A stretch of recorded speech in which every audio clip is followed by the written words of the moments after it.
I want to fix the fights. I want peace. Not just fewer arguments, but real peace. The kind that feels like a warm fire where silence used to sleep. Not tiptoeing around each other, not sleeping back to back again. So I pray harder. I say less.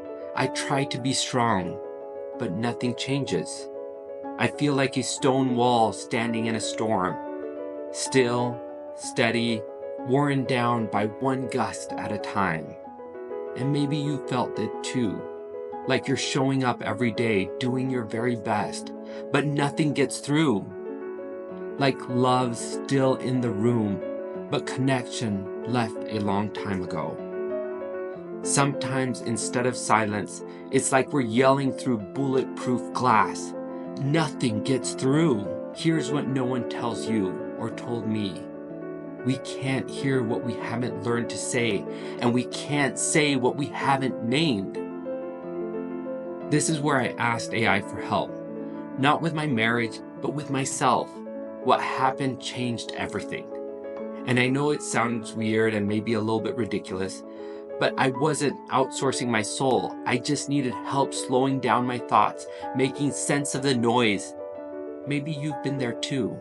Because here's the thing, I don't just want fewer fights. I want to feel connected again. Not just existing in the same house, but really feel like we're on the same team. That feeling when you catch her smile and know we're good. That's what I'm chasing. To stop guessing what my wife needs, what I need, and start knowing what's going on inside of me and her. The real problem, you can't lead in what you can't feel. We've mistaken silence for strength and numbness for maturity. As Christian men, we're told to be leaders, providers, steady, but no one equipped us to lead emotionally.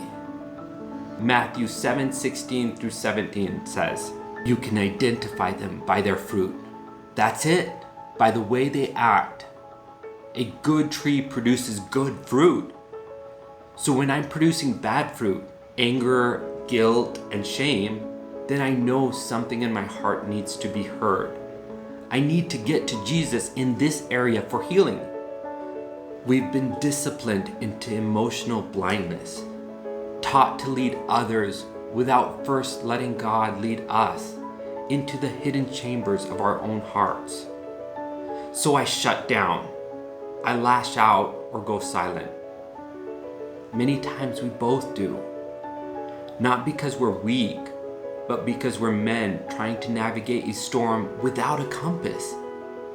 We don't have the language for what's really going on inside. So instead, we smile, we show up, we don't complain. But inside, I felt like a rope being pulled tight, fraying thread by thread. I was present in my body, but my heart started to check out. Then came that moment. Maybe you've had one like this. When everything just caught up to me.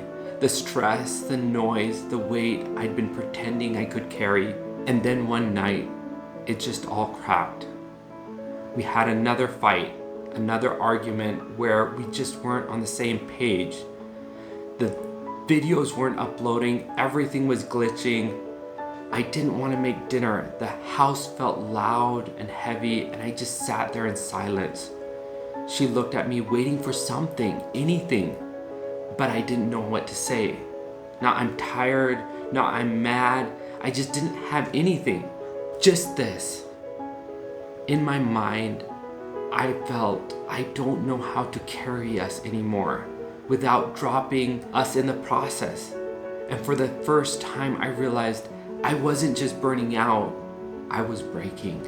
In the past, it would take me days to untangle what I was feeling, only to land on a half-formed thought that didn't help much. I'd pray, I'd try to do the work, but the words never came out right. And without the right words, I had no traction, no clarity, no power. Words carry weight. They build bridges or they build walls. And for a long time, mine felt hollow, like I was trying to fight a battle without a sword. That night made something really clear. I didn't need to say more. I needed to say the right things. And for that, I needed language, not perfect words, just honest ones. James 1:19 said, "Be quick to listen and slow to speak and slow to become angry." That verse used to feel like pressure. Now it feels like permission. But how do we obey that when our own hearts sound like static, when we haven't slowed down long enough to listen to ourselves? We can't, not until we really slow down, tune in and listen, not just to our wives, but to ourselves. That's where healing starts. That's where clarity begins. So let's go through a few prompts that help me. Act like a faith-filled counselor. Ask me 5 simple but deep questions to help me name what I'm feeling, where I'm carrying it in my body, and how it's affecting my life. Lately, the solutions have been clearer, sharper. The Holy Spirit nudges me with a question, and I bring it to AI like iron to a whetstone. Back and forth, word by word, clarity begins to rise from the fog. Not noise dressed up like answers, but calm, stillness, truth I can hold on to. It's not about outsourcing wisdom. It's about having a mirror, one the Spirit uses to draw out what was buried deep down. And the simple rhythm, Spirit-led questions, AI reflection has helped me speak with more peace and more power. Psalm 139 says, "Search me, O God, and know my heart." That's what this was. Recently, this worked really powerfully.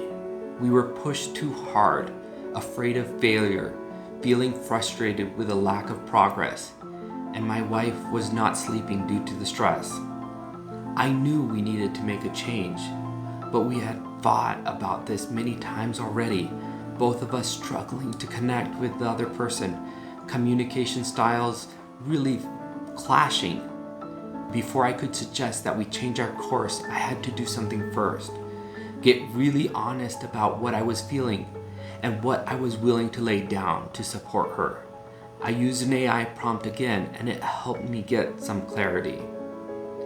Here's that prompt. Pretend you're helping me to prepare a conversation with my wife. Based on the feelings, help me write out 2 to 3 sentences that express my heart clearly with humility and without blame. When we finally sat down, I didn't come with a solution.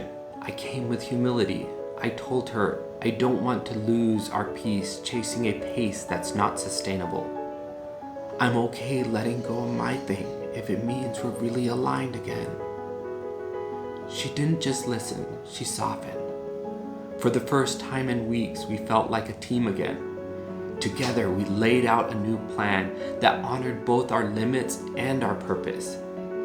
We were able to pray together and choose a course we felt like God was calling us into. We prayed over them. We spent time working through those ideas. We talked about them. We really had some really deep, excellent interaction about where we were going and how to get there. We made some business decisions. We adjusted our plan. We wrote out clear goals and strategies. It was almost like a new beginning. This was a clear example of me stepping into the strength that I wanted to so desperately. This is an example of how God was leading me to emotional maturity, not a place of lashing out, being loud, but being intentional, of being true and gentle and strong. I'm going to be doing a demonstration of how I use AI to get to these places and continue to be vulnerable. Really hope that as you've watched this, as you've seen some of my journey, that you can gain hope as well for yourself to say, maybe I can change from being loud and aggressive to being soft, intentional, and strong, and to really bring hope to your family. And learning how to avoid not shutting down or talking at all, because neither one of those really brings in the strength or the hope that you need for your family. You need to talk. You need to be an example. And you need to stand strong on what you believe in gentleness, which gentleness is strength under control. It is a calmness with intentionality that you can make a difference. So if it feels like your wife can't hear you, maybe it's because your heart's still whispering, but now you've got a way to speak with clarity, with peace, and with power. But hopefully through this, you can gain a little bit of hope in how you speaking gentleness will give you power to be able to communicate. Let faith lead. Let AI help you with the process. And let God bring healing into that place you've kept quiet for so long. If you've used any of these prompts, or even a version of your own, and it helped you open up in your marriage, drop a comment below.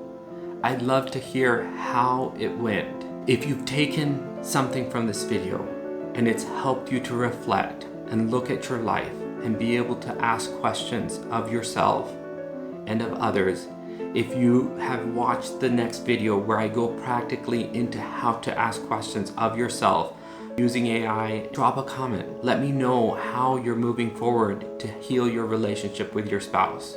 I'll be continuing to help uncover what's really holding you back and give you practical spiritual steps and start breaking through those emotional blocks so you can show up with freedom, not fear. Thank you very much for watching this video. I hope that I can continue to help you along this journey. On my channel, I have both practical tutorials on how to use AI. I also have other encouraging videos to help you go deeper. Check them out if you're interested in learning more. If there is anything specifically that you would like, leave it in the comments or drop by my website where I have other tools that will help you along this journey. Thank you very much and have a wonderful day.